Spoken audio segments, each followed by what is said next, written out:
Hello everyone, welcome back to my YouTube channel. Myself Kajal Rani. Today we will learn about placenta, its component and functions. Firstly, we will see the introduction of placenta. What is placenta? It is derived from Greek word plakos, which means a flat cake. It is fleshy in appearance.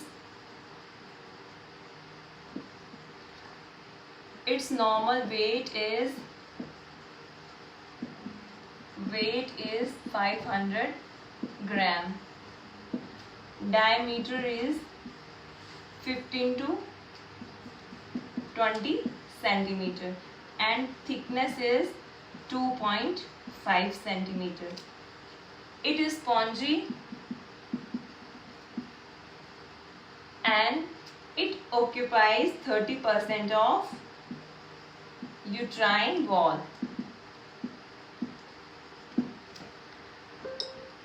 Placenta होता क्या है? Placenta जो होता है ये कहाँ से derive हुआ है? एक ग्रीक वर्ड प्लेकस से, जिसका मतलब होता है एक फ्लैट केक की तरह। यानी प्लेसेंटा जो है वो क्या होता है? एक फ्लैट केक के जैसा दिखने में होता है और ये क्या होता है? फ्लैशी अपीयरेंस जो होता है वो शो करता है। ठीक है, इसके बाद इसका नॉर्मल वेट जो होता है वो कितना होता है? 500 ग्राम होता है। लगभग 500 ग्राम इसका वेट होता है। जो डायमीटर होता है इसका वो 15 से 20 सेंटीमीटर तक का होता है।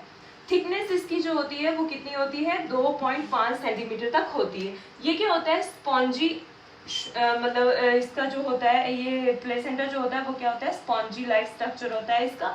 और ये क्या होता है? इसका सरफेस जो होता है वो क्या होता है? रफ होता है। ठीक है, दिखने में क्या होता है? रफ दिखता है ये। और ये क्या करता है? 30% जो होता है यूट्राइन वॉल को क्या करता है? ये ऑक्यूपाई करता है। अब हम देखेंगे इसके कंपोनेंट्स। ठीक है,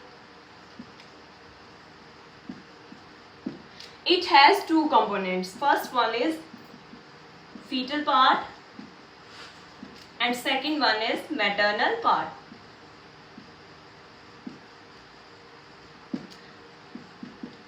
Fetal part is developed from chorionic sac and maternal part, this maternal part derives from endometrium.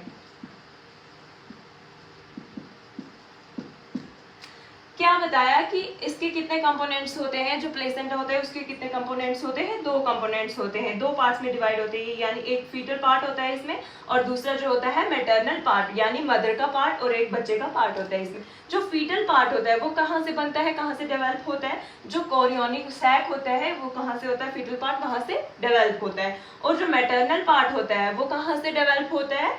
Endometrium से। ठीक है, इसके बाद हम देखेंगे इसके functions. What are the functions of placenta? Now move toward the functions of placenta. First function is it provides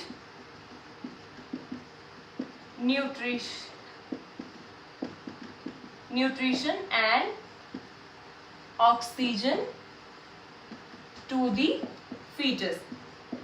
यानी कि ये क्या करता है? प्लेसेंटा जो है ये क्या प्रोवाइड करता है? न्यूट्रिएंट, जो भी इंपॉर्टेंट न्यूट्रिएंट्स होते हैं बच्चे के लिए जरूरी होते हैं वो प्रोवाइड करता है बच्चे के लिए। और क्या? ऑक्सीजन जो है वो प्रोवाइड करता है। क्या?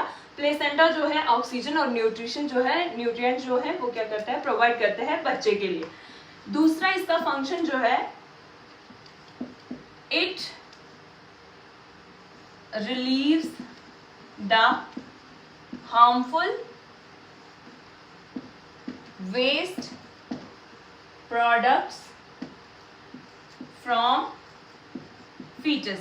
यानी कि जो भी हार्मफुल वेस्ट प्रोडक्ट होता है बच्चे का वो प्लेसेंटा के थ्रू क्या होता है? बाहर निकल आता है। ये भी एक फंक्शन होता है प्लेसेंटा का। इसके अलावा कार्बन डाइऑक्साइड भी बच्चे से बाहर आती है। किसके थ्रू? प्लेसेंटा के through. Third one is it produces hormones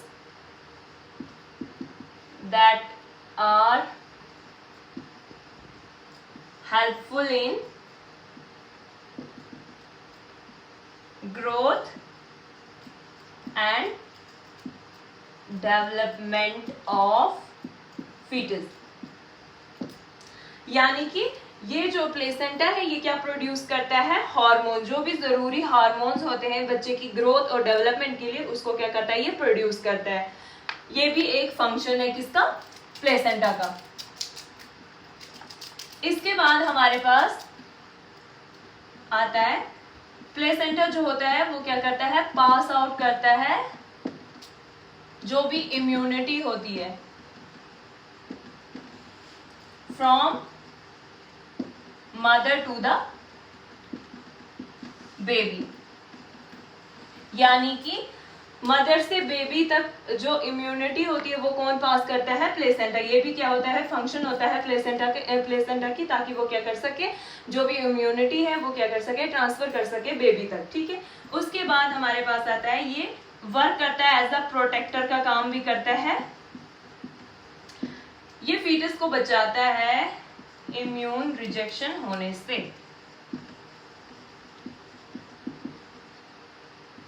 by the mother.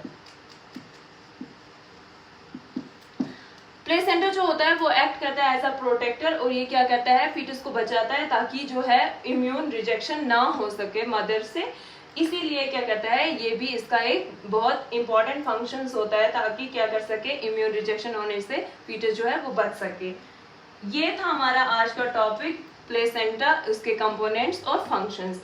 Thank you. I hope you will all understand. Please like, share, comment our videos. If you have any doubt, please ask me in comment section. Thank you.